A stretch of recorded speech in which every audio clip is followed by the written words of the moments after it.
Salut tout le monde et bienvenue sur cette nouvelle vidéo. Tout d'abord, avant de commencer, je tiens à vous dire que donc ça fait un petit moment que j'ai pas posté de vidéo sur YouTube.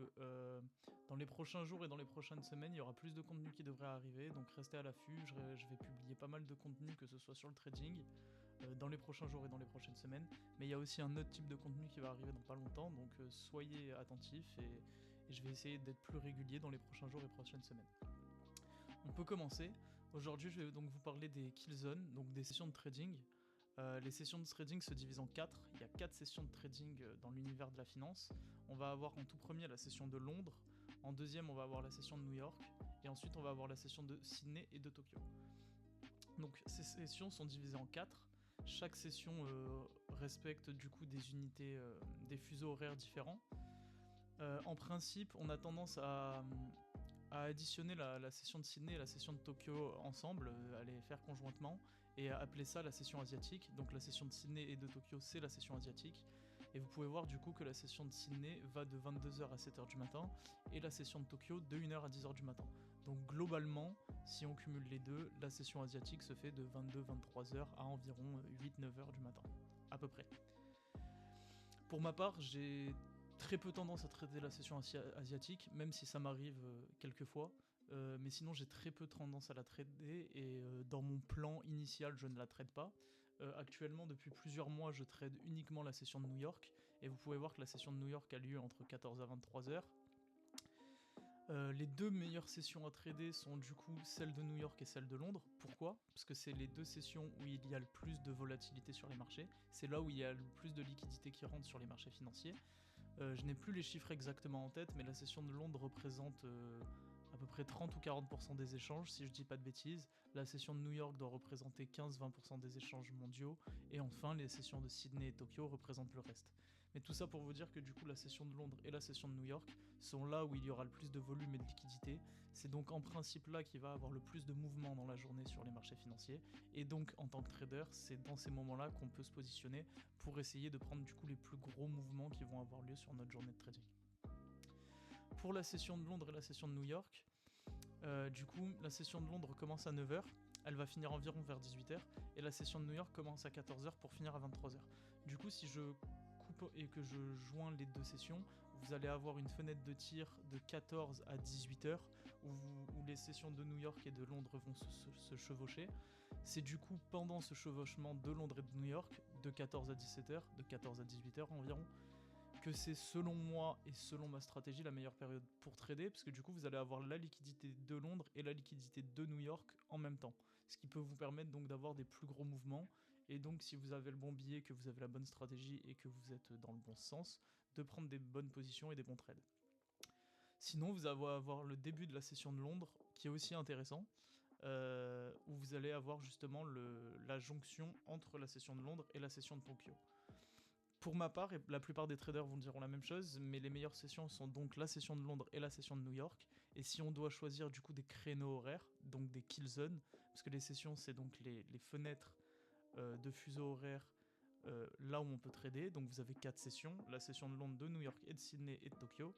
Et maintenant je vais donc vous parler des kill zones. Les kill zones sont les moments dans ces sessions qui sont plus intéressants à trader et qui en principe du coup, comme je vous ai dit, sont les moments où les sessions se chevauchent l'une et l'autre.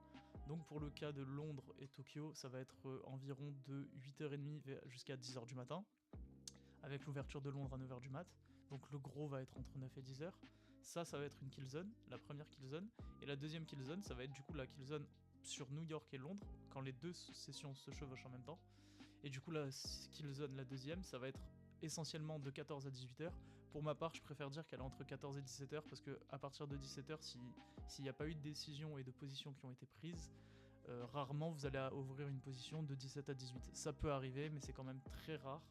Du coup, la grosse kill zone va être de 14 à 17. Du coup, si je vous simplifie les choses, vous allez avoir une kill zone de environ 8h45 jusqu'à 10h du matin, et une deuxième kill zone donc de 14h à environ 18h. C'est pendant ces kill zones que vous allez avoir le plus de mouvements sur les marchés financiers, c'est pendant ces kill zones que vous allez pouvoir mettre en place votre stratégie et prendre vos positions, et c'est pendant ces kill zones que vous allez soit souvent avoir un take profit, soit souvent avoir un stop loss. Je vous parle des kill zones et des sessions de trading, évidemment ça dépend de votre style de trading. Si vous faites du trading plus swing, vous allez beaucoup moins être attentif et regardant envers les sessions. Pour ma part, vu que je fais du day trading, je vais trader uniquement une kill zone. Depuis plusieurs mois, je suis spécialisé sur la session de New York, du coup je trade uniquement la kill zone de New York, donc entre 14h et 17h, mais si vous êtes spécialisé sur la kill zone de Londres, vous pouvez trader donc de 8h45 à on va dire 10-11h du matin. C'est à vous de trouver quelle est la kill zone qui vous correspond le plus, selon votre profil, selon aussi votre journée. Si vous êtes pris le matin, tradez la session de l'après-midi. Si vous êtes pris de l'après-midi, tradez la session du matin. Ça, c'est à vous de voir ce qui vous correspond le plus. Mais les kill zones sont là pour justement vous permettre des fenêtres de tir. Donc pendant ces kill zones, vous pouvez trader, mais en dehors de ces kill zones, si vous êtes un day trader, en dehors de ces kill zones, ne cherchez pas à forcer un trade. La plupart des setups que vous allez prendre, des positions que vous allez prendre, vont arriver pendant ces créneaux horaires. Donc voilà pour ces kill zones. Ensuite, comme je vous ai dit, la session de Sydney et de Tokyo sont moins intéressantes. En principe, ce qu'on remarque, c'est que, je vais vous faire quelques schémas, mais en principe, ce qu'on remarque, c'est que sur la session de Londres et de New York, vous avez tendance à avoir des gros mouvements. Donc soit une hausse, soit une baisse, mais des gros mouvements.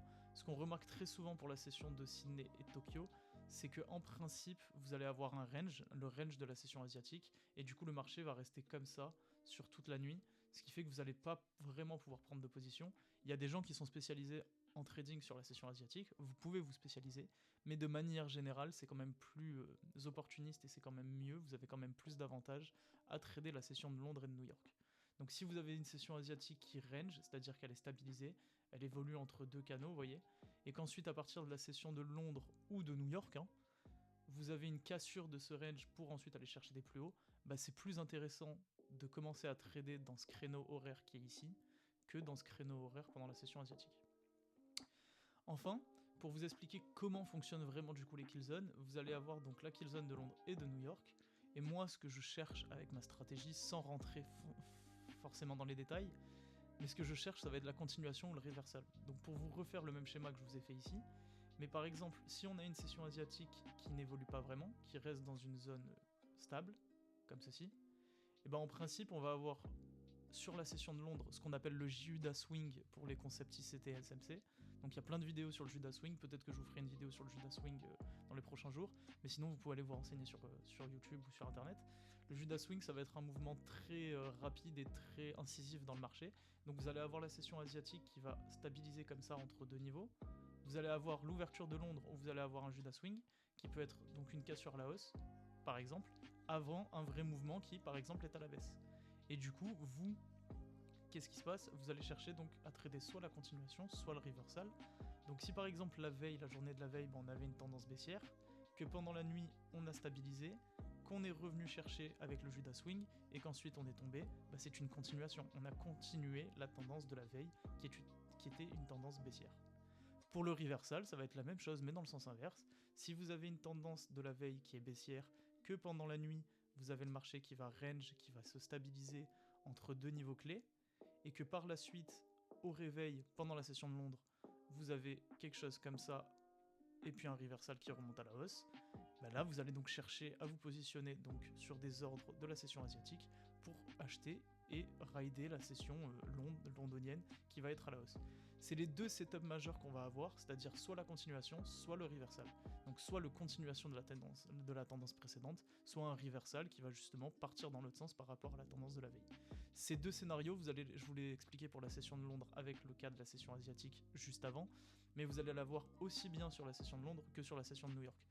Si la session asiatique range et que la veille vous avez eu une hausse, si sur la session de Londres vous avez une hausse, c'est une continuation.